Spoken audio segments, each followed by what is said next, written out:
نحمده ونصلي على رسوله الكريم اعوذ بالله من الشيطان الرجيم بسم الله الرحمن الرحيم ربي اشرح لي صدري ويسر لي امري واحلل عقدة من لساني يفقهوا قولي واجعل لي وزيرا من اهلي اللهم فقهنا في الدين اللهم فقهنا في الدين اللهم فقهنا في الدين اللهم ارنا الحق حقا وارزقنا اتباعه اللهم ارنا الباطل باطلا وارزقنا اجتنابه آمین ثم آمین۔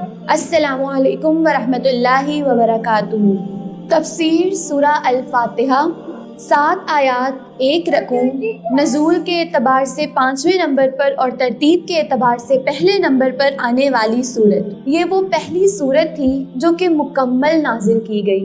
باقی جتنی بھی ترتیب کے اعتبار سے تو یہ نزولی اعتبار سے تو یہ ہمارے پاس 5ویں نمبر پر آتی ہے، لیکن ہمیں پتہ چلتا ہے کہ باقی جتنی بھی اس سے پہلے سورتیں نازل ہوئی ان کی کچھ آیات نازل ہوتی تھیں اور کچھ آیات کچھ عرصے کے بعد نازل ہوئیں، لیکن یہ وہ پہلی نازل ہونے والی سورت تھی جو مکمل ایک ہی سٹنگ میں ایک ہی وقت میں اتاری گئی۔ اور اس کی اگر فضیلت کی بات کر لی جائے تو سورہ فاتحہ وہ سورت ہے جس کے بارے میں نبی صلی اللہ علیہ وسلم نے صحابہ کی محفل میں بیٹھ کر فرمایا تھا کہ اے میرے صحابہ، کیا آپ نے آسمان کی طرف آج آپ نے آسمان سے وہ آواز سنی جو میں نے سنی؟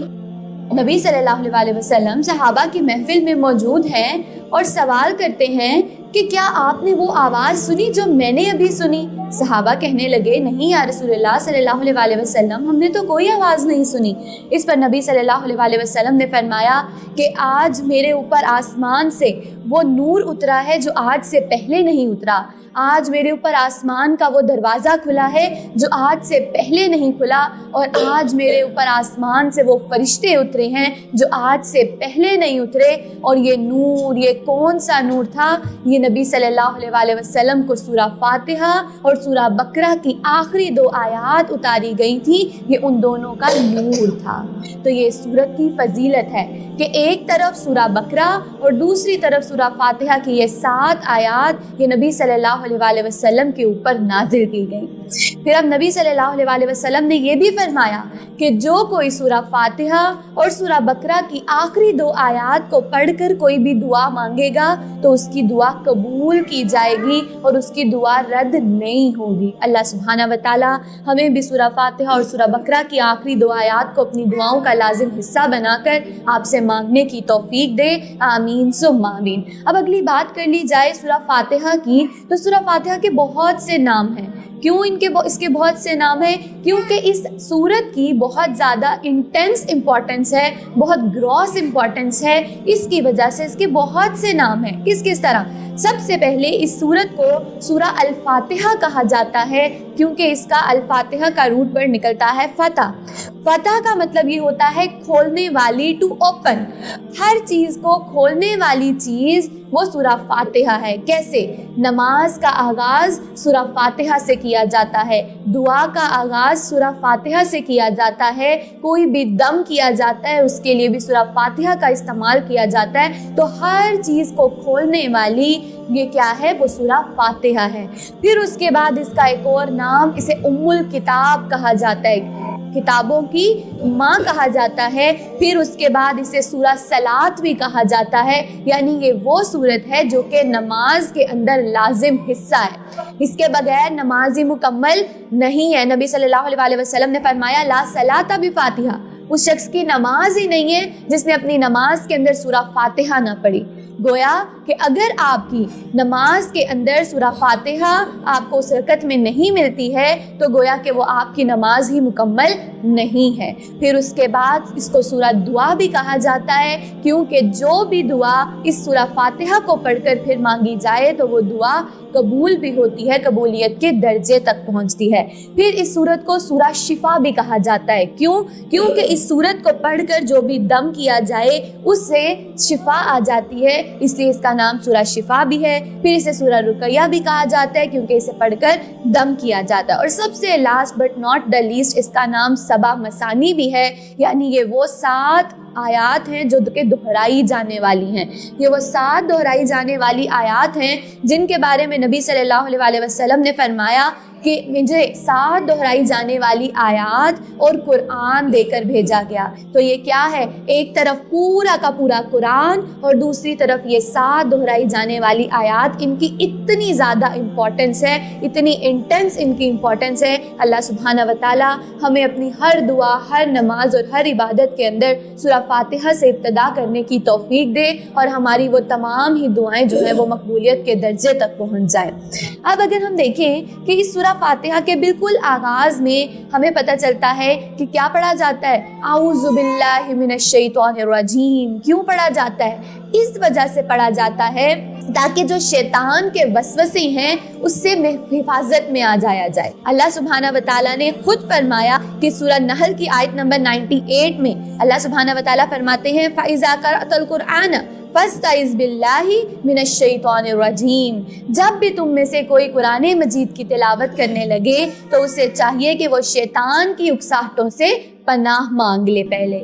تو اس لیے جب بھی آپ قرآن پاک پڑھنے لگیں، کیونکہ قرآن پاک پڑھنا کیا ہے؟ دیکھیں ہم ایک تعلق بالقرآن بنانے جا رہے ہیں. اللہ سبحانہ و تعالیٰ کے اس کلام کے ساتھ، اس کتاب کے ساتھ ایک تعلق جوڑنے جا رہے ہیں. تو اگر اس تعلق کے آغاز میں ہی ہمیں شیطان جو ہے وہ اکساہٹیں ڈالتا رہا، ہمارے دل میں طرح طرح کے وسوسے ڈالتا رہا، تو ہمارا اس قرآن کے ساتھ ویسا مضبوط تعلق نہیں بن پائے گا. اس لیے اللہ کہہ رہا ہے کہ جب بھی تم اس کی تلاوت کرنے لگو تو تم اس سے پہلے کیا پڑھو؟ اعوذ باللہ من الشیطان الرجیم، تاکہ شیطان کے وسوسے تم سے دور ہو جائیں اور پھر تمہارا ساتھ یہ تعلق بالقرآن جو ہے یہ آسان ہو جائے اور مضبوط ہو جائے.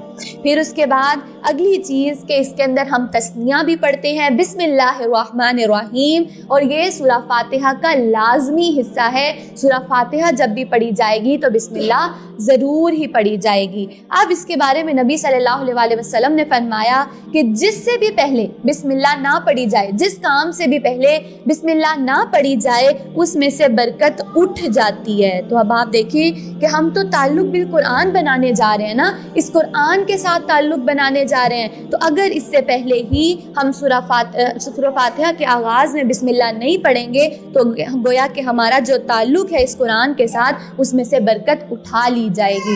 اس لیے تعلق بالقرآن بنانے میں جس کے اندر ہم ہدایت، رحمت، برکتوں اور بخششوں کی ہم اللہ سبحانہ و تعالیٰ سے طلبگار ہیں، تو اس کے لیے ہم نے آغاز میں ہی بسم اللہ الرحمن الرحیم پڑھ لینا ہے. اللہ کا نام لے کر ہم نے اس کلام کو شروع کرنا ہے. پھر اللہ سبحانہ و تعالیٰ نے سورہ فاتحہ میں فرمایا الحمدللہ رب العالمین. تمام تعریفیں اس اللہ سبحانہ و تعالیٰ کے لیے ہی ہیں. الحمدللہ یہ اتنا خوبصورت سا کلمہ ہے جو کہ ہم چلتے پھرتے اٹھتے بیٹھتے ہر وقت ہی بولتے بھی ہیں، سنتے بھی ہیں. اور اس کے اندر کیا کہا جا رہا ہے؟ تمام ہی تعریفیں اللہ کس اللہ کے لیے ہیں؟ وہ جو دی اونلی گاڈ ہے، جو دی بیسٹ ہے، اس سے اوپر کوئی ذات ہے ہی نہیں. ساری تعریفیں صرف اور صرف اسی اللہ کے لیے ہیں. اور پھر اس کے بعد یہ کلمہ یہ ہمارے اندر شکر، عاجزی، انکساری کے جو جذبات ہیں ان کو بھی پیدا کرتا ہے. اور پھر یہ ایسے جذبات ہیں کہ جس انسان کے منہ کے اوپر یہ کلمے آ جاتے ہیں تو وہ اللہ کا پسندیدہ بندہ بن جاتا ہے. اللہ کو یہ کلمہ بہت ہی پسند ہے. اور اگر ہم دیکھیں تو ہمیں بھی اسے اپنی زندگیوں کا لازمی حصہ بنا لینا ہے. ہم میں سے بہت سے لوگ ہیں جو کہ اس کو اپنا لازمی حصہ بنائے ہوئے ہیں. جیسے زندگی میں، دنیا میں، ڈے ٹو ڈے لائف میں ہمیں کوئی بھی ہیپننگز ہوتی ہیں، کوئی اچھی چیز ہمارے ساتھ رونما ہوتی ہے، کسی کے نمبر بہت اچھے آتے ہیں، ہم کہتے ہیں الحمدللہ. اللہ کسی کو کوئی نعمت سے نوازتا ہے، ہم کہتے ہیں الحمدللہ. کوئی کسی سے اس کا حال پوچھتا ہے کہ آپ کیسے ہیں، آپ کی خیریت کیا ہے، آپ خیریت معلوم کرتے ہیں تو ہم فوراً سے کیا جواب دیتے ہیں؟ الحمدللہ. اللہ نے جس حال میں بھی رکھا ہے اس نے بہترین ہی رکھا ہوا ہے. تو یہ وہ کلمہ کہ جب بھی کوئی اللہ نعمت دے، جب بھی کوئی تکلیف یا آزمائش دے تو اس پر شکر اور عاجزی انکساری کا بہترین سا رویہ یہی ہے کہ الحمدللہ پکارا جائے. اور پھر نبی صلی اللہ علیہ وسلم نے فرمایا کہ الحمدللہ 4 باتوں کی تربیت کرتی ہے. الحمدللہ 4 باتوں کی تربیت کرتی ہے. اور وہ 4 باتیں کون سی ہیں؟ سب سے پہلے ذکر الہی. جب ہم الحمدللہ کہتے ہیں تو یہ کیا ہے؟ یہ ذکر الہی ہے، اللہ سبحانہ و تعالیٰ کا بہترین سا ذکر ہے. اور پھر اس کے بعد دوسرے نمبر پر شکر الہی. جب ایک انسان اب سے شکر کا کلمہ ادا کرنا چاہتا ہے تو وہ الحمدللہ کہتا ہے. کسی عورت کو بہت خوبصورت سی اللہ سبحانہ و تعالیٰ نے کوٹھی سے نواز دیا، اب وہ کیا کہے گی؟ یہ میری وجہ سے ہوا ہے، یہ میں نے اتنی بڑی سی کوٹھی جو ہے تعمیر کر لی؟ نہیں، الحمدللہ اس سے ذات کی ساری تعریف ہے جس نے ہمارے اوپر اتنی عنایتیں اور بخششیں کی کہ ہمیں اس نے اتنی خوبصورت سی کوٹھی، گھر اور جائیداد سے نواز دیا. الحمدللہ. تو کیا آیا دل کے اندر؟ شکر کا جذبہ آ گیا. ذکر، پھر شکر. اور تیسری چیز جس کی تربیت یہ الحمدللہ کرتا ہے وہ کیا ہے؟ وہ ہے صبر کی تربیت. کوئی بھی بیماری آئی آپ کیا کہتے ہیں؟ الحمدللہ. اللہ نے اگر پہلے اتنا ٹائم مجھے صحت دے رکھی تھی، اب اگر اللہ کی طرف سے میرے اوپر یہ بیماری آئی ہے تو بھی الحمدللہ. اللہ مجھے اس تکلیف سے، میری بیماری دے کر مجھے میرے سے میرے گناہوں کو دور کرنا چاہتا تھا، تو الحمدللہ اگر اللہ نے مجھے یہ بیماری میں بھی رکھا ہے تو کیا کس چیز کی تربیت ہو گئی؟ صبر کی تربیت ہو گئی. اللہ سبحانہ و تعالیٰ نے اس ایک کلمے کے ذریعے صبر کی بھی تربیت کر دی. اور پھر چوتھی چیز تکبر کی نفی. چوتھی چیز کہ اس کلمے کو پکارنے سے ہمارے دلوں کے اندر جو غرور اور تکبر اور بڑے گھمنڈ ہوتے ہیں وہ بھی اس سے نکل جاتے ہیں. کیوں؟ جب ہم یہ کہہ دیتے ہیں کہ ہر چیز جو ہے وہ اللہ کی طرف سے ہی ہونی ہے، ہمارا اس کے اندر کوئی کمال نہیں ہے، تو وہاں سے تکبر کی نفی ہو جاتی ہے. جب کوئی انسان اپنی میں کو مار کے کہتا ہے الحمدللہ، کہ الحمدللہ وہی ذات ہے جو کہ مجھے دینے والی بھی تھی، مجھ سے لینے والی بھی ہے، ہر چیز کا اختیار صرف اسی کے پاس ہے، تو یہ وہ 4 باتیں ہیں جن کی تربیت الحمدللہ کا کلمہ کرتا ہے.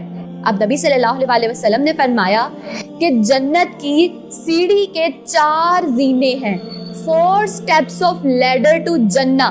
جنت کی سیڑھی کے 4 پہلے جو زینے ہیں وہ یہ ہے الحمدللہ.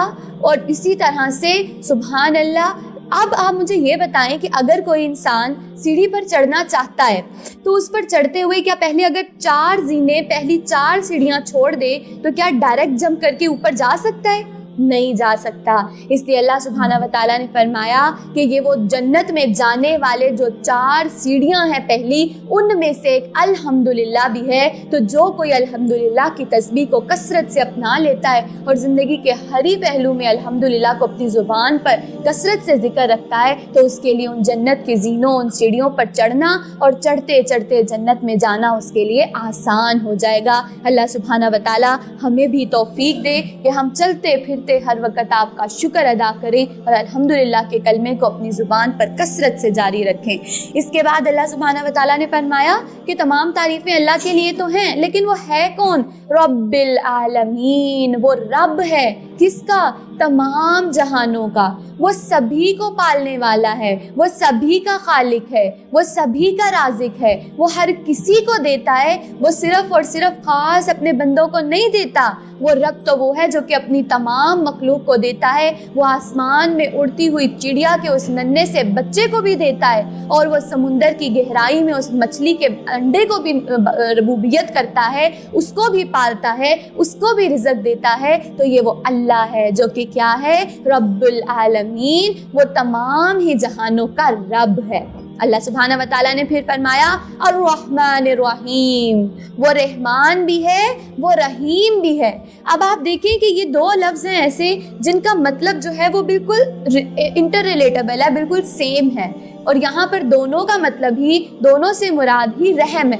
لیکن یہاں پر اللہ سبحانہ و تعالیٰ اس صفت کو اتنا ایگزیجریٹ کیوں کر رہے ہیں کہ پہلے اللہ نے کہا کہ میں الرحمن ہوں اور میں ساتھ ہی ساتھ رحیم بھی ہوں. تو ان دونوں کے اندر اللہ سبحانہ و تعالیٰ کی جو رحم کی صفت ہے اس میں کیا فرق ہے؟ اللہ سبحانہ و تعالیٰ نے جو اپنی صفت کو اتنا زیادہ ایگزیجریٹ کیا ہوا ہے، یہ بالکل اسی طرح جیسے انسان کہتا ہے نا کہ یہ ایک یلو کلر کا فلاور ہے، لیکن ساتھ ہی کہتا ہے کہ یہ فلاور کیسا کیسا ہے؟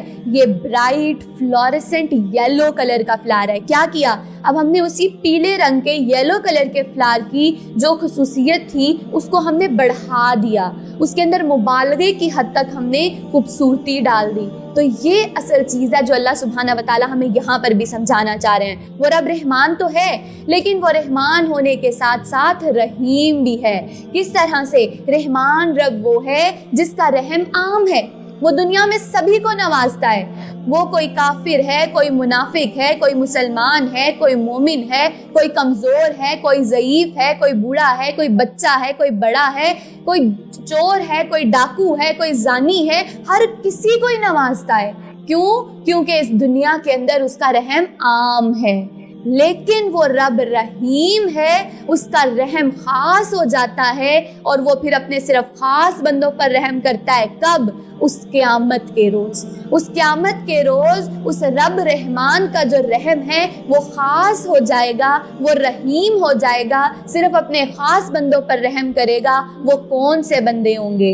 وہ اللہ کے بندے ہوں گے, وہ عباد الرحمان ہوں گے, جن کے بارے میں کہا گیا کہ اللہ کے بندے تو وہ ہیں جو کہ زمین پر نرم چال چلتے ہیں. یہ وہ اللہ کے خاص بندے ہوں گے جو کہ دنیا میں اللہ کی نافرمانیاں نہیں کرتے تھے, بلکہ اس دنیا میں رہتے ہوئے اللہ کے طریقے, بتائے ہوئے طریقوں کے مطابق ڈر ڈر کے زندگی گزارتے تھے, عاجزی اور انکساری کے ساتھ زندگی گزارتے تھے. پھر قیامت کے روز وہ رحمان رب ان کے لیے رحیم ہو جائے گا اور ان کے اوپر اپنا بہت ہی رحم فرمائے گا.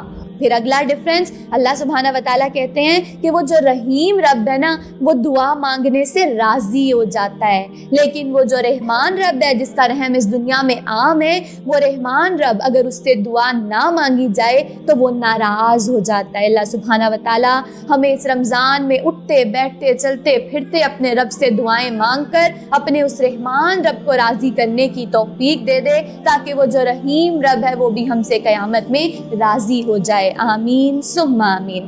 مالک یوم الدین, وہ کیا ہے؟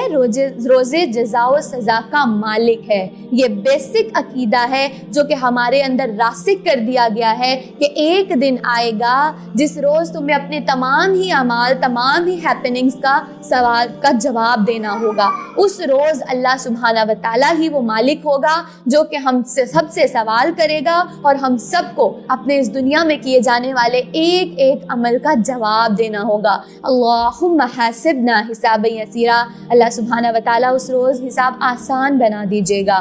ایاک نعبد و ایاک نستعین, خاص ہم تیری ہی عبادت کرتے ہیں اور خاص تجھی سے مدد چاہتے ہیں. یہاں پر ایک لفظ استعمال ہو رہا ہے عبادت. عبادت کا روٹ ورڈ ہے عین با دال, یعنی کہ عبادت کرنا, بندگی کرنا.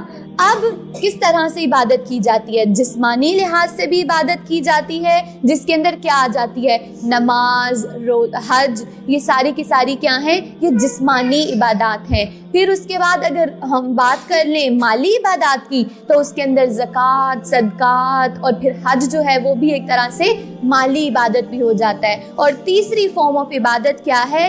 روحانی عبادت, جس کے اندر کیا آتا ہے؟ ذکر, شکر, صبر, یہ سب کے سب روحانی عبادات میں آ جاتی ہیں. تو اللہ سبحانہ و تعالیٰ کیا کہہ رہے ہیں کہ تم عبادت کرو گے تو کیسے کرو گے؟ آل فارمز کے ساتھ کرو گے. تم جسمانی عبادات بھی, تم روحانی عبادات بھی, تم مالی عبادات بھی, ہر طرح کی عبادت صرف کی جائے گی تو وہ اس ایک واحد رب کی جائے گی, اس کے سوا کسی کی عبادت نہیں کی جائے گی.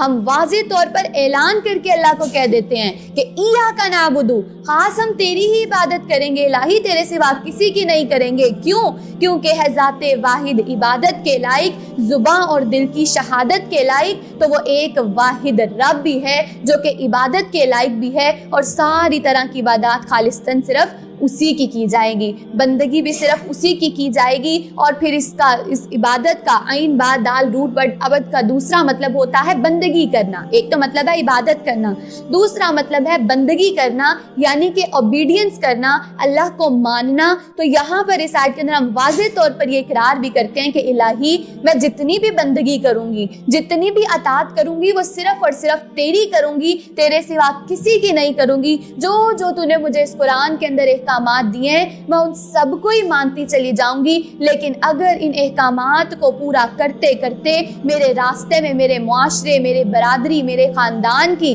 کوئی بھی تلوار آئے گی، کوئی بھی ایسا حکم آئے گا جس کو ماننا تیرے خلاف ہوگا، تو میں اس پر اللہ کی تلوار چلا کر صرف اور صرف تیری مانوں گی، اس معاشرے کی، اس برادری کی، اس خاندان والوں کی نہیں مانوں گی۔ تو یہ ایک چھوٹا سا لفظ جس کے اندر ہم اللہ سبحانہ و تعالیٰ سے اتنا بڑا وعدہ کر رہے ہوتے ہیں کہ ایاک نعبد، ہم خاص صرف تیری ہی عبادت کریں گے، اور پھر اس کے بعد وایاک نستعین، اور خاص صرف تجھی سے ہی مدد مانگیں گے۔ لیکن ادھر ہم نماز کے اندر تو یہ وعدہ کرتے ہیں اللہ سے کہ ایاک نعبد وایاک نستعین، تیرے سے ہی صرف مدد مانگیں گے، صرف تجھے ہی ہمیشہ جو ہے وہ عبادت کرتے رہیں گے، اور ادھر ہم نماز کا سلام پھیرتے ہیں اور جا کر ہم انہی سارے لوگوں سے، انہی پیروں فقیروں اور قبروں والوں کے پاس جا کر ہم کہتے ہیں ہماری مدد کر دیجئے۔ ان کی عبادت کی جاتی ہے، ان کی قبروں کے اوپر چڑھاوے چڑھائے جاتے ہیں، اور جا کر ان کو اپنا ولی مان کر کہا جاتا ہے کہ ہم آپ سے مدد چاہتے ہیں، ہمارے سفارشی ہو جائیں، قیامت کے روز اللہ کے سامنے ہمیں بچا لیجئے گا۔ یہ کیا ہے؟ یہ اللہ سے کیے ہوئے وعدوں کی وعدہ خلافی نہیں ہے کیا؟ یہ واضح شرک نہیں ہے کیا؟ اللہ سبحانہ و تعالیٰ نے اتنا بڑا وعدہ ہم سے لے لیا، لیکن اس کے باوجود آج بھی ہم بھٹکے ہوئے ہیں۔ اللہ سبحانہ و تعالیٰ ہمیں خالصتاً اپنی عبادت اور خالصتاً آپ سے ہی مدد چاہنے کے لیے چن لیجئے، آمین ثم آمین۔ آگے اللہ سبحانہ و تعالیٰ کیا کہتے ہیں؟ اہدنا الصراط المستقیم، ہم دعا کرتے ہیں اللہ سے کہ ہمیں سیدھی راہ پر استقامت عطا فرما۔ اب ہم نے یہاں پر ایک لفظ دیکھا، اہدنا، ہدایت دے ہمیں۔ پہلی اللہ سبحانہ و تعالیٰ دیکھیں ہمیں ادب کا طریقہ سکھا رہے ہیں کہ جب بھی تم نے کوئی دعا کرنی ہے تو اتنی عاجزی انکساری کے ساتھ کرنی ہے۔ اللہ کی پاکی، بزرگی، بڑائی ہم نے سب کچھ بیان کر دیا، الحمدللہ کہہ دیا ہم نے، اور رحمان الرحیم بھی کہہ کر اللہ کو پکار لیا۔ پھر ہم نے کہہ دیا یا اللہ تو مالک یوم الدین بھی ہے۔ پھر ہم نے کہہ دیا ایاک نعبد و ایاک نستعین، تیرے سوا کسی کی ہم عبادت نہیں کریں گے۔ جب پاکی، بزرگی، بڑائی سب کچھ بیان کر دیا، اب اس کے بعد اللہ سبحانہ و تعالیٰ ہمیں جو پہلی چیز قرآن میں سکھا رہے ہیں، the first thing that اللہ سبحانہ و تعالیٰ taught to us in قرآن، وہ کیا ہے؟ ہدایت کا راستہ مانگو۔ اہدنا الصراط المستقیم، ہدایت کا راستہ مانگو، ہدایت کی دعا مانگو۔ یہ ایسی دعا ہے کہ اللہ سبحانہ و تعالیٰ کہتے ہیں کہ یہ دعا رد نہیں کی جاتی ہے۔ اس دعا کو تم اگر مانگو گے میرے سے تو میں تمہیں سیدھا راستہ ضرور ہی دوں گا۔ پھر اللہ نے کہا کہ تم ہدایت مانگو کس راستے کی؟ صراط مستقیم۔ یہ صراط مستقیم کیا ہے؟ یہ کون سا راستہ ہے جس کی ہم دعا مانگتے ہیں اور ہر وقت مانگتے ہیں، پانچوں نمازوں میں مانگتے ہیں، ہر رکعت میں مانگتے ہیں، ہر دعا میں مانگتے ہیں؟ یہ راستہ کون سا ہے؟ اللہ سبحانہ و تعالیٰ کہتے ہیں یہ صراط مستقیم وہ راستہ ہے جو کہ دنیا اور جنت کے درمیان کا سب سے چھوٹا، سب سے آسان اور سب سے یقینی راستہ ہے۔ This is the shortest, the easiest and the shortest way to Jannah۔ سب سے چھوٹا، سب سے آسان، سب سے یقینی راستہ۔ ادھر دنیا ہے، ادھر آخرت ہے۔ چلتے چلتے جس چھوٹے سے راستے سے ہم نے جنت میں چلے جانا ہے نا، اس راستے کا نام صراط مستقیم ہے۔ اور اس راستے پر چلتے ہوئے اللہ کہتا ہے بہت تکلیفیں آئیں گی، بہت آزمائشیں آئیں گی، لیکن اس دنیا اور اس جنت تک جانے کے فاصلے کو طے کرنے کے لیے اس صراط مستقیم پر تو تمہیں گزرنا ہوگا۔ اور یقین مانو اگر اللہ کی تعلیمات کے مطابق تم زندگی گزارو گے تو یہ راستہ واقعی سب سے چھوٹا، سب سے یقینی ہو جائے گا تمہیں جنت میں لے کے جانے کے لیے۔ پھر اس کے بعد اللہ سبحانہ و تعالیٰ کہہ رہے ہیں کہ کیا صرف تم میرے سے ہدایت کا راستہ مانگ کر بس رک کر بیٹھ جاؤ گے؟ نہیں، دیکھیں ہم نے کسی سہیلی کی طرف جانا ہوتا ہے تو کیا ہم بس اسے انفارم کر دیتے ہیں کہ آج میں تمہارے گھر آؤں گی اور چلتے دوڑتے ہم چلے جاتے ہیں؟ اگر کسی سہیلی کی گھر پہلی دفعہ جایا جائے تو پھر اس کے گھر کا ہمیں راستہ معلوم کرنا ہوتا ہے، اس سے ہم کوئی میپ کی لوکیشن منگواتے ہیں، اس سے ایگزیکٹ اس کا ایڈریس پوچھا جاتا ہے۔ تو یہی چیز اللہ سبحانہ و تعالیٰ کہہ رہے ہیں کہ تم نے بھی صرف یہ دعا مانگ کر ہاتھ باندھ کے بیٹھ نہیں جانا ہے، بلکہ اس کے لیے تگ و دو کرنی ہے، اس کے لیے ایفرٹ کرنی ہے، اس کے لیے اسٹرگل کرنی ہے کہ یہ جو صراط مستقیم ہے اس کی ایگزیکٹ لوکیشن کیا ہے۔ اس کا ایگزیکٹ ایڈریس کیا ہے, اس کو کس روڈز کو فالو کرتے کرتے, کن لوگوں کی زندگیوں کو فالو کرتے کرتے میں اس جنت کے مقام تک پہنچ جاؤں گا. یہ اصل ایفرٹ ہے جس کی محنت کے اندر تم نے لگے رہنا ہے, جس کوشش کے اندر تم نے لگے رہنا ہے. تو ایک آیت کے اندر اللہ سبحانہ و تعالیٰ نے ہمیں اتنا واضح مفہوم بتا دیا کہ اہدنا الصراط المستقیم, ہدایت کا راستہ چاہتے ہو اور وہ اس ہدایت کے راستے پر چلنے کے لیے تمہیں صراط مستقیم سے جانا ہوگا. اللہ سبحانہ و تعالیٰ ہمیں بھی اس صراط مستقیم سے آشنا کر دے تاکہ ہم دوڑتے دوڑتے جو ہے وہ اس دنیا سے جنت تک کا سفر بآسانی طے کر لیں. آمین ثم آمین. پھر اللہ کہہ رہا ہے اچھا وہ راستہ, وہ صراط مستقیم وہ کیا ہے؟ صراط الذین انعمت علیہم غیر المغضوب علیہم ولا الضالین. سب سے پہلی چیز اللہ نے کہی کہ یہ ان لوگوں کا راستہ ہے جن پر انعام کیا گیا. کون ہے یہ لوگ؟ کن پر انعام کیا گیا؟ کون ہے یہ خوش قسمت لوگ؟ یہ وہ لوگ ہیں جو کہ نبی صلی اللہ علیہ وآلہ وسلم کی بعثت میں موجود تھے, یعنی تمام کے تمام صحابہ, صحابیات, وہ تابعی تابعین, وہ سارے زمرے میں آ جاتے ہیں جن پر اللہ سبحانہ و تعالیٰ نے انعام کیا ہے. کیوں انعام کیا ان پر؟ کیونکہ ان کے اوپر ایک شخص آیا تھا, اتر کر ہیرا سے سوئے قوم آیا اور ایک نسخہ کیمیا ساتھ لایا. ان کے اوپر وہ ایک شخص آیا تھا جو نسخہ کیمیا, یہ قرآن اپنے ساتھ لے کر آیا تھا, جو کہ ان کے دلوں کے اندر رچ بس گڑ گیا تھا. پھر انہوں نے اس کے مطابق صرف اس کو سن کر جھومے ہی نہیں تھے, اس کو سننے کے بعد اس کلام کو, اس قرآن کو سننے کے بعد ان تمام انبیاء, ان تمام صحابہ نے اس کے اوپر ریئیکٹ کیا تھا, رسپونڈ کیا تھا, ریسیپروکیٹ کیا تھا, اس پر عمل کیا تھا. اسی بنا پر پھر اللہ سبحانہ و تعالیٰ نے قرآن پاک میں ان کے لیے فرما دیا انعمت علیہم. یہی وہ لوگ ہیں جن پر اللہ سبحانہ و تعالیٰ نے اپنا انعام کیا ہے. اللہ سبحانہ و تعالیٰ یہاں پر کہہ رہے ہیں کہ تم ان کے, اگر تم صراط مستقیم چاہتے ہو تو یہ انہی لوگوں کا راستہ ہے, یہ وہی راستہ ہے جس کی تلاش میں تم نکلے ہو. تو یہ وہ لوگ ہیں جن پر میں نے انعام کیا, اور وہ لوگ وہ سارے کے سارے صحابہ صحابیات ہیں. ان کی زندگیوں سے تم سیکھو کہ انہوں نے اپنی زندگیاں کیسے صبر, شکر, توکل کے ساتھ گزاری. ان کے مطابق اپنی زندگیوں کو اپنا لو. اب اللہ کہہ رہا ہے کہ تم نے صرف دعا مانگ کے نا تم نے بیٹھ نہیں جانا ہے, بلکہ دعا مانگنے کے بعد تم نے واقعی عملی طور پر ان کی زندگیوں کے مطابق اپنی زندگیوں کو ڈھال لینا ہے. صرف تم نے رات کے ٹائم میں ان کی سٹوریز ہی اپنے بچوں کو نہیں سنانی ہے, نائٹ ٹائم میں صرف قصے ہی نہیں سنانے ہیں, بلکہ تم نے ان کی زندگیوں کے مطابق چھوٹے چھوٹے ان کی زندگیوں سے اعمال کو اٹھا کر اپنی زندگی میں بھی اور اپنے بچوں کی زندگیوں میں بھی اس کو رائز کر دینا ہے, اس کو نافذ کر دینا ہے, تاکہ بچوں کی بھی بہترین تربیت ہو سکے اور وہ بھی انہی انعمت علیہم کے راستے پر چل سکیں. پھر اللہ نے کہا کہ راستہ تو وہ ہے جو کہ انعمت علیہم کا ہے, لیکن غیر المغضوب علیہم ولا الضالین, ان کے راستے پر نہ چلائیں الہی جن پر تیرا غضب بھی ہوا اور جو راہ راست سے بھٹکے ہوئے ہیں. اب یہ کون لوگ ہیں؟ یہاں پر مغضوب سے مراد یہود ہیں اور ضالین سے مراد عیسائی ہیں. گویا کہ یہودیوں اور عیسائیوں کے راستے پر چلنے سے اللہ سبحانہ و تعالیٰ نے واضح طور پر منع فرما دیا. کیوں منع کیا؟ کیونکہ سورہ فاتحہ میں جب ہم واضح طور پر باوضو ہو کر, قبلہ رخ ہو کر اللہ سبحانہ و تعالیٰ کے سامنے ہاتھ باندھ کر عاجزی انکساری کے ساتھ اپنی نگاہوں کو جھکا کر پیش ہوتے ہیں اور اس راستے کی دعا مانگتے ہیں کہ اللہ مجھے وہ راستہ دے دے جو انعمت علیہم کا ہے, اور اس راستے سے بچا لے جو مغضوب اور ضالین کا ہے, تو اللہ سبحانہ و تعالیٰ کہتے ہیں ادھر تم مانگ کر سلام پھیر کر جاتے ہو اور ادھر تم پھر انہی کی تہذیب اور انہی کے تمدن اور انہی کی روایات اور انہی کے طور طریقوں میں لگ جاتے ہو. تو کیا یہ تمہاری دعا ہے؟ کیا تمہیں لگتا ہے کہ پھر تمہاری وہ دعا قبول ہو پائے گی؟ انہی کے طور طریقے, انہی کی رسومات, انہی کے سارے طریقے جب تم اپنی زندگی میں لے آتے ہو تو یہاں تو تم نے ابھی دعا کی تھی کہ الہی مجھے ان کے راستے پہ نہ چلائیں, ادھر جا کے تم نے انہی کی طرح شادی بیاہ, انہی کی رسومات, انہی کی طرح فوتگیاں, انہی کی طرح تم نے نیو ایئر اور انہی کی طرح ہر اپنی رسومات ہی اپنانی شروع کر دی ہیں. تو کیا یہ تم واقعی چاہتے ہو کہ تمہیں ضالین اور مغضوب کے راستے سے بچا لیا جائے؟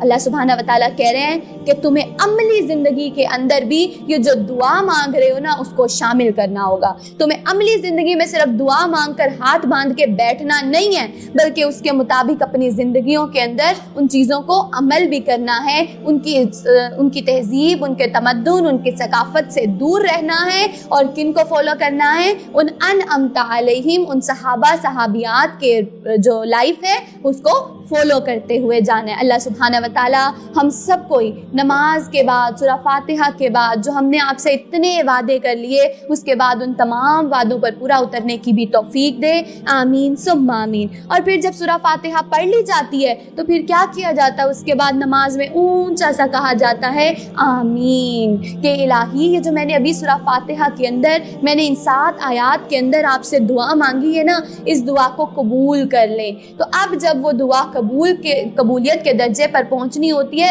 تو اس کے لیے ہم آمین کہتے ہیں. نبی صلی اللہ علیہ وسلم نے فرمایا کہ جب امام کہے ولضالین تو تم کہو آمین, اور جس کا آمین کہنا فرشتوں کے آمین کے موافق ہو گیا, یعنی کہ سینکرونائز ہو گیا, دونوں کا آمین مل گیا, تو اس کے پہلے تمام گناہ بخش دیے جائیں گے. سبحان اللہ.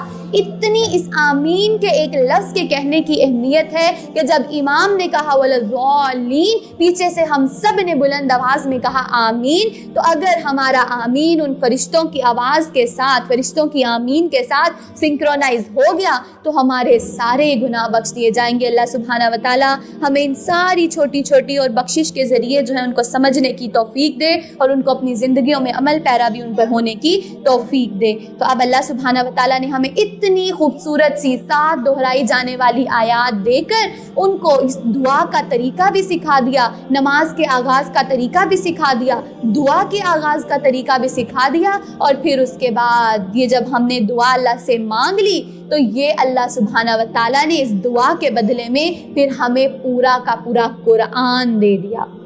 اور وہ قرآن جس کا آغاز سورہ بقرہ سے ہوا وہ اللہ سبحانہ و تعالیٰ نے ہمیں دے دیا کہ لو تم دعا مانگتے ہو, تم اہدنا الصراط المستقیم مانگتے ہو, ہدایت کا راستہ مانگتے ہو, یہ پورا کا پورا قرآن لے لو. اس قرآن کے اندر تمہارے لیے ہدایت اور رحمتیں اور بخششیں اور اپنے آپ کو جنت کا طلبگار جو تم بنانا چاہتے ہو اس کے لیے ہر ہی پہلو موجود ہے.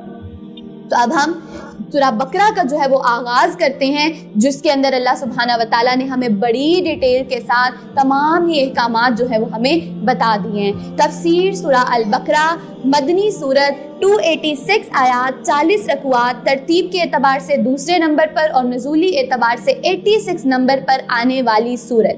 یہ وہ سورت ہے جس کا نام سورہ البقرہ رکھا گیا. اس کی وجہ تسمیہ, اس کے اندر جو بقرہ کا لفظ استعمال کیا گیا اس کا مطلب ہوتا ہے گائے. تو کیونکہ اس سورت کے اندر گائے کو ذبح کرنے کا جو ایک واقعہ ہے وہ بیان کیا گیا ہے, اسی حوالے سے سورت کا نام سورہ البقرہ رکھا گیا. اگلی چیز اگر ہم بات کریں تو نبی صلی اللہ علیہ وسلم نے ہمیں کچھ سبع طوال بتائی, یعنی کہ 7 وہ لمبی صورتیں, اور ان کے اندر سے ایک سورت سورہ بقرہ بھی ہے جو کہ قرآن کی سب سے لمبی سورت ہے.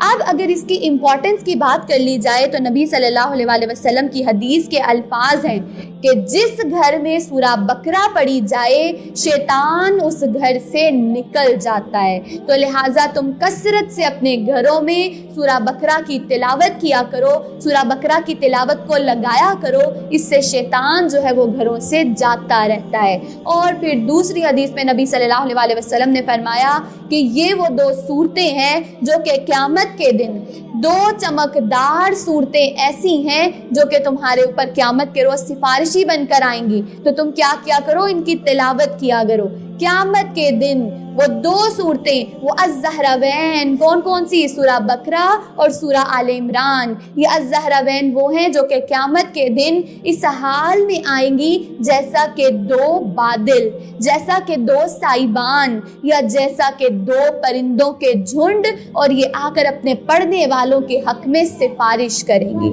اور اس دن ان کی سفارش رد نہیں کی جائے گی. یہ اتنی امپورٹنس ہے اس سورت کی, سورہ بقرہ اور سورہ آل عمران کی, کہ اگر یہ 2 صورتیں پڑھی جائیں، ان کی تلاوت کی جائے، ان کی تفسیر کو سمجھا جائے، اس کے مطابق اپنی زندگیوں کو اپنا لیا جائے، تو قیامت کے روز یہ 2 سائبان 2 پرندوں کے جھنڈ کی طرح ہمارے اوپر آئیں گی، ہمارے اوپر سایہ کریں گی، اور اللہ سبحانہ و تعالیٰ کے سامنے ہماری سفارشی بن کر کھڑی ہو جائیں گی کہ الہی یہ دنیا میں مجھے پڑھتا تھا، میری تلاوت کرتا تھا، میری تفسیر کو سنتا سمجھتا تھا، اور پھر اس کے مطابق اپنی زندگی میں اپناتا بھی تھا، عمل بھی کرتا تھا، تو الہی آج میں اس کے لیے سفارشی بن کر کھڑا ہوں، اور پھر وہ سفارش ایسی ہوگی کہ وہ سفارش رد نہیں کی جائے گی۔ اللہ سبحانہ و تعالیٰ ہمارے لیے بھی سورہ بقرہ اور سورہ آل عمران کو ہمارے لیے بھی ڈھال بنا دیجیے گا، ہمارے لیے بھی سفارشی بنا دیجیے گا، تاکہ ہماری جو بخشش ہے، مغفرت ہے، وہ بھی آسان ہو جائے۔ آمین ثم آمین۔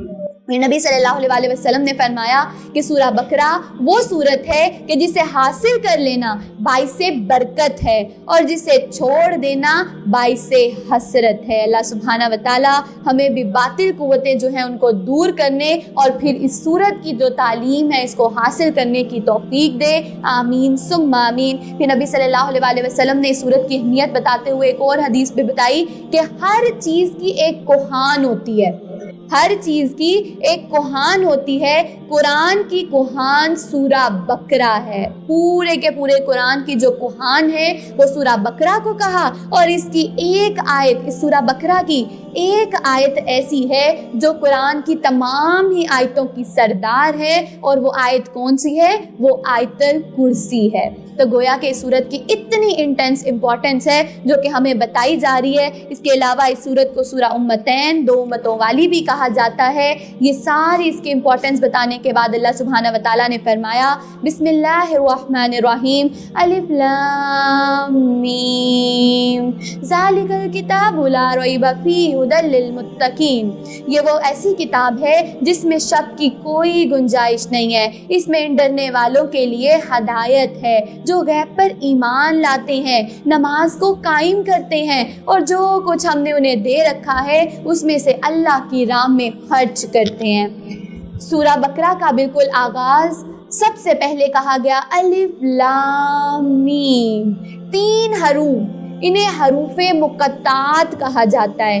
بیسیکلی ان الفاظ کا کیا معنی ہے، یہ کیوں رکھے جاتے ہیں سورتوں کے آغاز میں، اس کی قرید اور ٹو میں جانا بہت سے لوگ پسند کرتے ہیں کہ ہمیں پتہ چلے کہ بھئی یہ جو 3 الفاظ ہیں یہ کیوں رکھے گئے ہیں۔ کچھ لوگ کہتے ہیں کہ اس کے اندر جو الف لام میم میں جو الف اور لام ہے اس کا مطلب اللہ ہے اور میم کا مطلب محمد ہے۔ نہیں، ایسا کوئی تصور، کوئی جواز نہ ہمیں حدیث سے نہ کسی ریفرنس سے پتہ نہیں چلتا ہے۔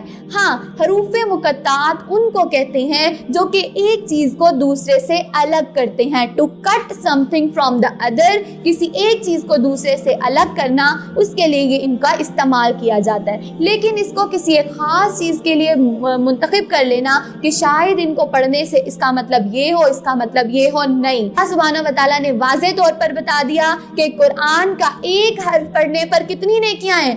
10 نیکیاں ہیں۔ اور یہ جو الف لام اور میم ہے یہ کتنے حروف ہیں؟ یہ 3 حروف ہیں، اور ان میں سے ہر حرف کو پڑھنے پر 10 نیکیاں ہیں۔ گویا کہ چھوٹا سا لفظ الف لام میم، اور نیکیاں کتنی ملی؟ 30 نیکیاں۔ اللہ سبحانہ و تعالی ہمیں اس کی قرید اور ٹو میں جانے کی بجائے صرف نیکیوں کو اپنے ذہن میں رکھتے ہوئے اس کو نیکی کی نیت سے پڑھنے کی توفیق دے۔ آمین ثم آمین۔ تو اس کے اندر اللہ سبحانہ و تعالی نے بس اتنی حقیقت ہمیں سمجھا دی کہ اس کے ایک حرف کو پڑھنے پر 10 نیکیاں ہیں، اور الف لام میم 3 حروف کو پڑھنے پر 30 نیکیاں ہیں۔ پھر اللہ سبحانہ و تعالیٰ نے کیا کہا؟ ذالک الکتاب، یہ کتاب ہے، اس کو لے لو۔ تم نے ابھی میرے سے دعا مانگی نا، اللہم اہدنا الصراط المستقیم، الہی مجھے سیدھا راستہ دکھا دے۔ اچھا، تم سیدھا راستہ چاہتے ہو؟ اللہ کہہ رہا ہے یہ لو، یہ کتاب لے لو، ذالک الکتاب، یہ کتاب ہے، اس کو پکڑ لو، اس کو تھام لو، اس کے اندر وہ سارے ہدایت کے راستے ہیں جو ابھی تم نے پیچھے دعا کی تھی۔ سورہ فاتحہ اور قرآن کا دعا اور جواب دعا کا تعلق ہے۔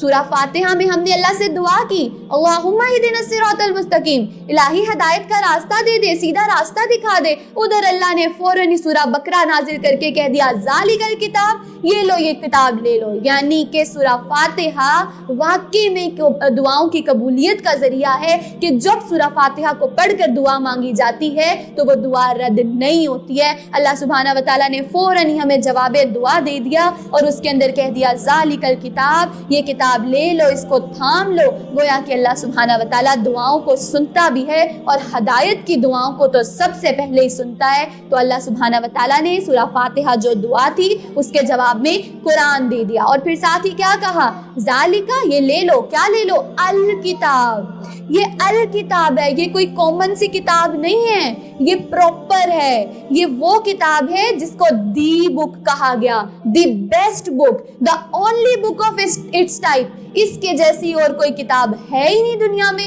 نبی صلی اللہ علیہ وسلم نے فرمایا کہ یہ وہ چیز ہے، وَهُوَ خَيْرٌ مِمَّا يَجْمَعُونَ، یہ وہ چیز ہے جس کو لوگ جمع کرتے ہیں نا، ان میں سب سے بہترین چیز اور سب سے بہترین کتاب یہ قرآن پاک ہے۔ یہ ہر اس کتاب سے بہتر ہے جو لوگ جمع کرتے ہیں۔ تو اس لیے اس کتاب کو تم جمع کرو، اس کتاب کے علم کو تم جمع کرو، یہ تمہارے لیے بہترین سا خزانہ اور بہترین سا سرمایہ ہے۔ پھر اللہ سبحانہ و تعالیٰ نے فرمایا کہ قرآن کو بندوں کے کلام پر وہی فضیلت حاصل ہے جو کہ خالق کو مخلوق پر ہے۔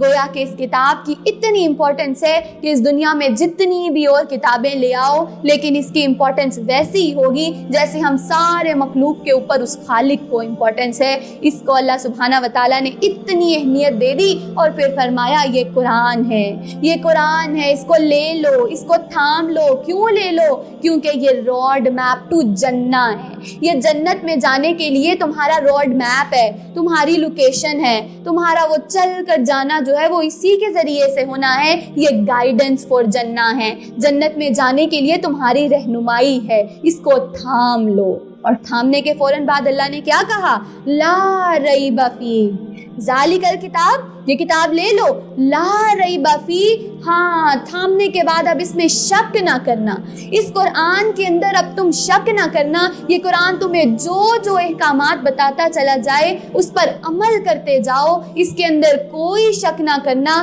کہ میں یہ بات تو مان لوں گی، یہ نہیں مان سکتی، یہ مان لوں، یہ پتہ نہیں ٹھیک ہے کہ نہیں ہے۔ نہیں، اللہ کہہ رہا ہے شک نہ کرنا، کیونکہ جب کسی رشتے میں شک ہو جاتا ہے تو وہ اس تعلق کو بہت کمزور کر دیتا ہے۔ اگر دنیا کے رشتوں کے اندر بھی کسی رشتے کے اندر شک آ جائے، وہ بھائی بھائی کے رشتے کے اندر، وہ بہن بھائی کے رشتے کے اندر، وہ ماں باپ کے رشتے کے اندر، وہ باپ بیٹے کے رشتے کے اندر جب شک آ جاتا ہے نا تو وہ رشتہ کمزور ہو جاتا ہے۔ جب میاں بیوی کے رشتے کے اندر بھی شک آ جاتا ہے تو وہ رشتہ کمزور ہو جاتا ہے، وہ ٹوٹنے تک کی نوبت آ جاتی ہے۔ تو اللہ کہہ رہے یہ قرآن، یہ تعلق بالقرآن جو تم بنانے جا رہے ہو، اس قرآن سے جڑنے جا رہے ہو، لا ریب فیہ، اس میں شک نہ کرنا، کیونکہ اگر شک آ گیا، اس شیطان نے تمہارے دلوں میں وسوسے ڈالنے شروع کر دیے تو پھر تمہارا اس کے ساتھ تعلق ویسا نہیں بن پائے گا۔ اس لیے تم اس میں بنا شک اور تردد کے اس پر عمل کرتے ہی جانا، اپنے دلوں سے شک کو نکال دینا۔ اللہ سبحانہ و تعالیٰ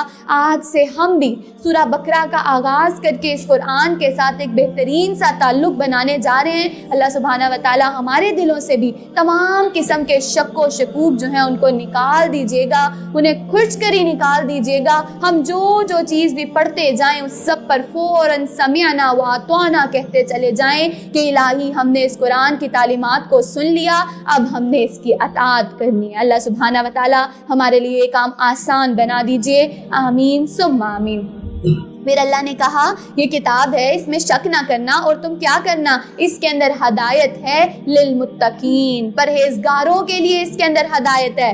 ہر کسی کو اس سے ہدایت نہیں ملے گی، صرف اسی کو اس سے ہدایت ملے گی جو اللہ سبحانہ و تعالیٰ سے ڈر ڈر کے بچ کے زندگی کو گزارے گا، اس کے لیے پھر اس کے اندر ہدایت بھی موجود ہے۔ اور کیا، الذین یؤمنون بالغیب، اور وہ سارے کے سارے لوگوں کے لیے جو اللہ نے پیچھے کہا نا ہدی للمتقین، ہدایت ہے متقیوں کے لیے، پرہیزگاروں کے لیے۔ وہ ہیں کون سے لوگ؟ ہمیں بھی تو پتہ چلے نا, ہم بھی تو ہدایت کے طلبگار ہیں, ہم بھی تو چاہتے ہیں کہ اللہ سبحانہ و تعالیٰ ہم پر بھی ہدایت دے دے, ہمیں بھی جنت میں داخل کر دے, ہمیں بھی اپنے پسندیدہ بندوں میں شامل کر لے. تو یہ متقین ہے کون؟ ہم بھی تو اس صف میں شامل ہونا چاہتے ہیں. اللہ نے فوراً ہی کہہ دیا یہ متقین کون ہیں؟ الذین یؤمنون بالغیب. اب اللہ نے ان کی صفات بتا دی. ان متقیوں کی صفت بتاتے ہوئے اللہ نے سب سے پہلی صفت بتائی, یہ کیا کرتے ہیں؟ یؤمنون, وہ ایمان لاتے ہیں.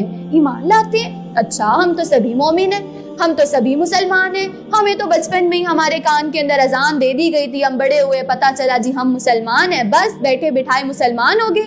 اللہ کہہ رہے ہیں نہیں, یہ ایمان نہیں ہے. الذین یؤمنون, وہ ایمان لاتے ہیں. یہاں پر ایمان کا مطلب ہے ٹو ایکسیپٹ, ہر چیز کو مان لینا, ہر حکم کو مان لینا, اور پھر جہاں پر مان لی جاتی ہے وہاں پہ امن آ جاتا ہے. جب کسی کی بات مان لی جاتی ہے تو وہاں پر امن آ جاتا ہے. جب گھر پہ اولاد اپنے والدین کی بات ماننے لگ جائے تو گھر میں امن آ جاتا ہے.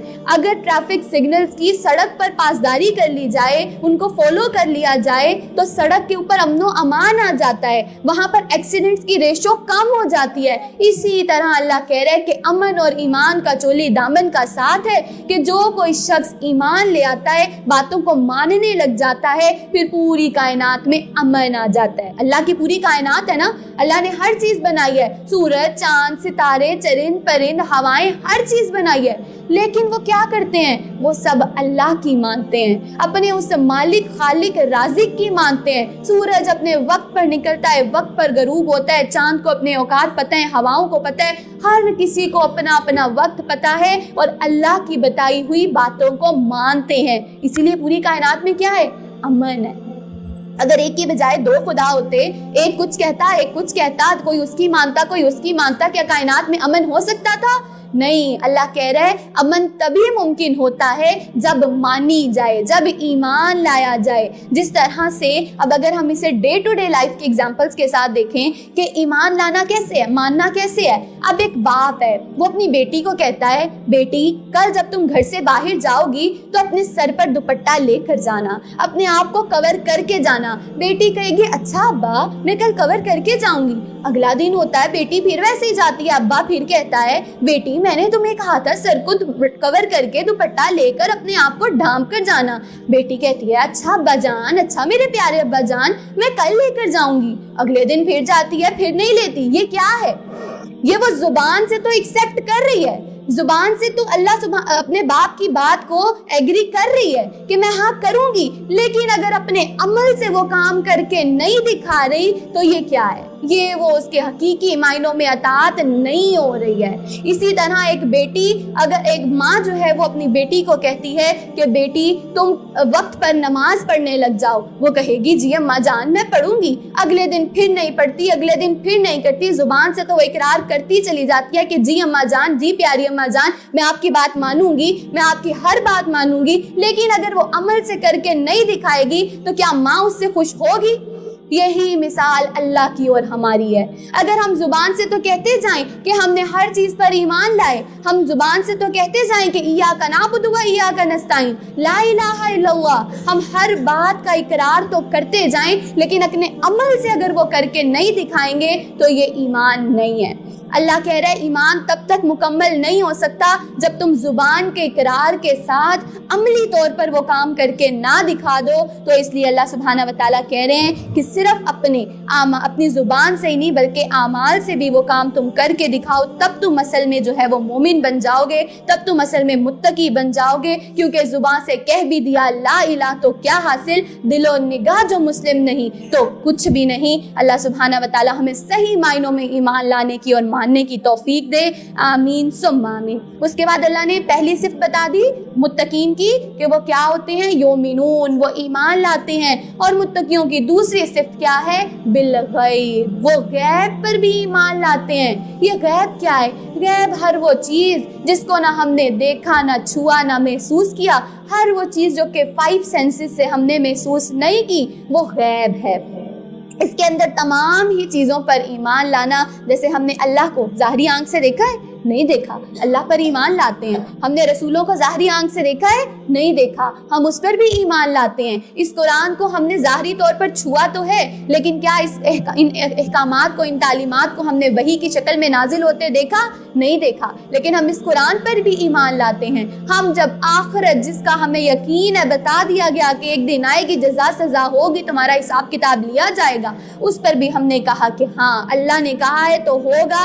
یہ سارے کے سارے ہمارے وہ ایمان ہیں جو کہ غیب ہیں. تو اللہ نے واضح طور پر کہا متقی وہ ہوتے ہیں جو کہ غیب پر ایمان لاتے ہیں. الحمدللہ ہم بحیثیت مسلمان ان تمام ہی غیبوں پر ایمان لاتے ہیں. پھر اگلی چیز وَيُقِيمُونَ الصَّلَاةَ. اب آئی اصل چیز. اللہ نے کہا متقی پرہیزگار بننا چاہتے ہو, ہدایت حاصل کرنا چاہتے ہو, سب سے پہلی چیز ایمان لانا, غیب پر ایمان لانا, جو کہ الحمدللہ ہم نے کر لیا. اب اصل امتحان آیا وَيُقِيمُونَ الصَّلَاةَ. اللہ کہتا ہے متقی پرہیزگار وہ ہوتے ہیں جو نمازوں کو قائم کرتے ہیں.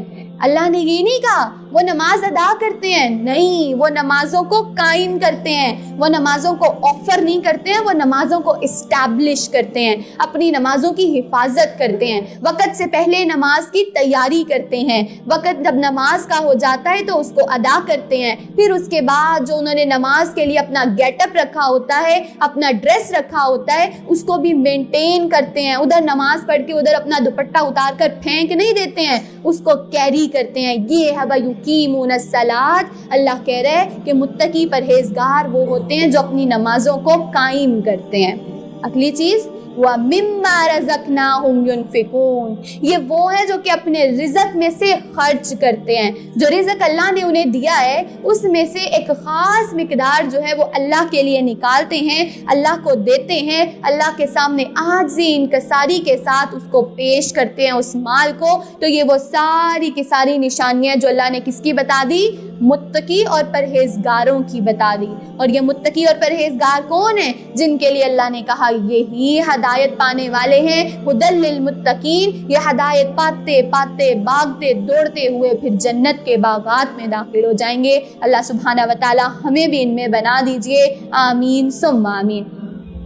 نیز وہ آپ صلی اللہ علیہ وسلم کی طرف نازل شدہ وحی پر ایمان لاتے ہیں, اور اس پر بھی جو آپ صلی اللہ علیہ وسلم سے پہلے نبیوں پر اتاری گئی تھی, اور وہ آخرت پر بھی یقین رکھتے ہیں. ایسے ہی لوگ اپنے پروردگار کی طرف سے نازل شدہ ہدایات پر ہیں, اور یہی لوگ فلاح پانے والے ہیں. بلا شبہ جن لوگوں نے انکار کر دیا, آپ انہیں ڈرائیں یا نہ ڈرائیں, ان کے لیے ایک ہی بات ہے. اب اگلی کیٹیگری, پہلی وہ کیٹیگری تھی جو متقی تھے, جو پرہیزگار تھے, جو اللہ کو مان کے اللہ کی مانتے تھے, قرآن کو مان کے قرآن کی مانتے تھے, اور ہر چیز پر ایمان لاتے تھے. اب اگلی کیٹیگری آ گئی ان الذین کفروا. اب وہ لوگ ہیں جنہوں نے کفر کیا, انکار کیا. ہمارے ہاں نارملی کفر کا مطلب کیا لیا جاتا ہے؟ بھئی یہ بتوں کی پوجا کرتا ہے, یہ تو کافر ہے. یہ اللہ کے سوا کوئی اور معبود بنا کر بیٹھا ہوا ہے, اس کی پوجا کرتا ہے, یہی بس کافر ہے. اللہ کہہ رہا ہے نہیں, کفر کی ڈیفینیشن تو کچھ اور ہے. کفر کا مطلب ہوتا ہے ٹو ریفیوز ٹو ایکسیپٹ, کسی بات کو ماننے کا انکار کرنا, اور پھر اس کے بعد اس کا اپوزٹ ہوتا ہے ایمان. کسی چیز کو مان لیا جائے تو ایمان لانا, اگر اس چیز کو ماننے سے انکار کر دیا جائے تو وہ اصل میں کفر ہے. ہمارے ہاں صرف بتوں کی پوجا کرنے والوں کو کافر سمجھا جاتا ہے, لیکن اللہ کہہ رہا ہے اصل کفر تو وہ بھی ہے کہ جو میری بات کو ماننے کا, اللہ کے احکامات, اللہ کی تعلیمات کو ماننے سے انکار کر دے, بیسیکلی وہ بھی اللہ کی نظر میں کافر ہی ہے. اللہ سبحانہ و تعالی ہمیں ان میں نہ بنائیے گا. اللہ سبحانہ و تعالی ہم قرآن کو پڑھتے پڑھتے جو چیز اس کے اندر آپ کی تعلیمات کو پڑھیں, اس پر عمل پیرا ہونا ہمارے لیے آسان بنا دیجیے گا. ہمیں ان کافروں اور ان بت پرستوں کی طرح نہ بنا دیجیے گا, ہمارے لیے کافی ہو جائیے گا. اللہ سبحانہ و تعالیٰ کہہ رہے ہیں جو اللہ کو نہیں مانتے ہیں اور اللہ کے ساتھ کسی کو شریک ٹھہرا لیتے ہیں, وہ بھی در حقیقت کافر ہی ہیں. اور کفر کی پھر کچھ اسپیسیفک وجوہات ہوتی ہیں. ہر انسان ایسے ہی اٹھ کے کفر نہیں کرنے لگ جاتا ہے. اللہ کہہ رہا ہے کچھ کنڈیشنز ہوتی ہیں جس کے اندر کفر کرنا تمہارے لیے آسان ہو جاتا ہے. اب وہ کفر کی وجوہات کیا ہیں ہم بھی جان لیتے ہیں نا, تاکہ اگر کسی موقع پہ ہمیں فیل ہو کہ وہ وجوہات ہمارے اندر بھی آ رہی ہیں تو ہم اسے کریٹ کر اپنے دل سے کھرچ کر نکال دیں. کفر کی وجوہات کیا ہوتی ہیں کہ جب کوئی انسان ضد اور ڈھٹائی پہ اتر آتا ہے، جب کوئی انسان بالکل ہی ڈمبنس شو کر دیتا ہے کہ میں یہی کر لوں گا، تم نے جو کرنا ہے کر لو، میرے باپ دادا کا یہی عقیدہ تھا، میں اسی پر ہی چلوں گا، تم نے جو کرنا ہے کر لو۔ یہ ضد اور ڈھٹائی جب آ جاتی ہے تب کفر کرنا آسان ہو جاتا ہے، تب اللہ کا انکار کرنا آسان ہو جاتا ہے۔ اگلی وجہ، جب کسی انسان کے اندر انانیت آ جاتی ہے، ایگوئزم آ جاتی ہے، میں یہ کام کیوں کروں، میں پردہ کرنے لگ جاؤں، اگر میں نے پردہ کرنا شروع کر دیا میرا معاشرہ، میری برادری، میری سہیلیاں میرا مذاق اڑائیں گی۔ کیا آ گیا؟ ایگوئزم، انانیت آ گئی۔ پھر اگلی چیز، جب تکبر، غرور اور گھمنڈ آ جاتا ہے تو تب بھی کفر کرنا آسان ہو جاتا ہے، اللہ کا انکار کرنا آسان ہو جاتا ہے۔ اور پھر چوتھی چیز، جب کسی انسان کے اندر حب دنیا، لسٹ آف دا ورلڈ آ جاتی ہے، تب بھی اس انسان کے لیے کفر کرنا، اللہ کی آیات کا انکار کرنا آسان ہو جاتا ہے۔ اللہ سبحانہ و تعالی ہمیں حب دنیا سے بچا لے اور ہمیں فکر آخرت سے آشنا کر دے۔ ہمارے لیے جو واحد فکر ہے وہ صرف آپ کو راضی کر کے اس جنت کو حاصل کرنا ہو جائے، آمین۔ اور پھر پانچویں وجہ، کوئی انسان کب کفر کے لیے راضی ہو جاتا ہے؟ پانچویں وجہ ہوتی ہے لا علمی، سمپل سی وجہ، اگنورنس ہے، اس کے پاس علم ہی نہیں ہے، لیک آف نالج ہے، اسے پتہ ہی نہیں ہے کیا صحیح ہے کیا غلط ہے۔ لیکن اللہ سبحانہ و تعالیٰ نے واضح طور پر یہ بھی ہمیں بتا دیا کہ علم حاصل کرنا ہر کسی پر فرض ہے۔ اگر وہ خود لا علمی میں رہے گا اور کہے گا کہ میرے پاس قرآن کی تعلیمات آئی نہیں، میں کیسے فالو کرتا، اللہ کہے گا کیوں؟ میرے انبیاء آئے، میرا آخری نبی آیا، 30 پاروں کا قرآن لے کر آیا، پھر میں نے تمہارے علاقوں کے اندر قرآن کو پڑھنے، پڑھانے، سنانے والے بھیجے، کیا تمہیں کسی کا پیغام نہیں پہنچا؟ اس لیے علم کو حاصل کرنا اتنا ضروری ہے، کیونکہ اگر کوئی شخص لا علمی میں، جہالت میں رہ جائے گا تو گویا کہ وہ کفر کی حالت میں رہ جائے گا۔ اللہ سبحانہ و تعالی ہمیں کفر جیسے روگ کو دور کر ہمیں سیدھی راہ پر چلنا ہمارے لیے آسان کر دیجئے۔ اور یہ جو کفر کی ہم نے 5 وجوہات دیکھی، اگر ان میں سے کوئی بھی ہمارے اندر چھوٹی سی جڑ بھی پکڑنے لگے تو اسے فوراً ہی ختم کر دیجئے گا، آمین ثم آمین۔ تو اللہ کہہ رہے ہیں یہ لوگ جو کفر کرتے ہیں نا، جو اللہ کی آیات کا انکار کرتے ہیں، آپ انہیں کچھ سمجھائیں، ڈرائیں یا نہ ڈرائیں، ان پہ کوئی اثر نہیں ہونے والا، وہ ایمان نہیں لائیں گے۔ اللہ نے تو ان کے دلوں پر، ان کے کانوں پر مہر لگا دی ہے اور ان کی آنکھوں پر پردہ ہی پڑ گیا ہے، اور ان کے لیے بہت بڑا عذاب ہے۔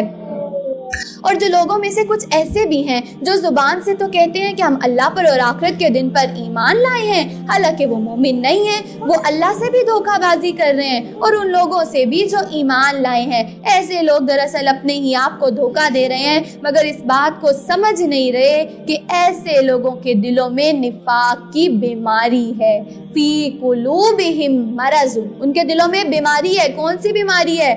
وہ ان کے دلوں میں نفاق کی بیماری ہے۔ اور اللہ کیا کہتا ہے؟ یہ وہ بیماری ہے فزادہم اللہ مرضا، اللہ نے ان کی اس بیماری کو بڑھا دیا۔ اب یہاں پر رک کر ذرا اس بیماری کو تو سمجھیں، کون سی بیماری ہے جو اللہ کہہ رہا ہے کہ میں خود ان میں بڑھا دیتا ہوں؟ یہ کون سی بیماری ہے؟ یہ ہے نفاق کی بیماری۔ نفاق کی بیماری وہ جسے قرآن نے منافق کہہ کر پکارا ہے۔ منافق کون ہے؟ جس کے بارے میں اللہ نے آگے ہی بتا دیا، فزادہم اللہ مرضا، میں ان کے مرض کو بڑھا دیتا ہوں، ان کی بیماری کو بڑھا دیتا ہوں، اور کیا کرتا ہوں؟ وَلَهُمْ عَذَابٌ عَلِيمٌ، ان کے لیے دردناک عذاب ہے۔ استغفر اللہ۔ اللہ سبحانہ و تعالیٰ خود واضح طور پر اس بیماری، اس جو صفت ہے، اس کو ایک بیماری کہہ رہے ہیں، اور پھر اس کے بعد اس کے لیے اتنا بڑا عذاب بھی بتا رہے ہیں کہ وَلَهُمْ عَذَابٌ عَلِيمٌ، ان کے لیے اس دن بڑا دردناک عذاب ہوگا۔ یہ کون لوگ ہیں؟ نعوذ باللہ، نعوذ باللہ، کہیں ہمارے اندر تو کوئی ایسی چیز نہیں ہے؟ تو ذرا ہم اس کو پڑھیں سمجھے تو صحیح کہ کون سی بیماری ہے، کہیں ہمارے اندر تو یہ بیماری جڑ نہیں پکڑ رہی۔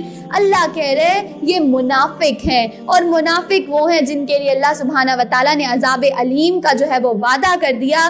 اب یہ وہ بیماری ہے جس سے ہر انسان کو ڈرنا ہے، بچنا ہے۔ لیکن اس بیماری کو سمجھنے سے پہلے اگر میں کچھ اور حوالوں کے ساتھ آپ کو اس کے دیا جانے والا جو عذاب ہے وہ اگر بتاتی چلوں،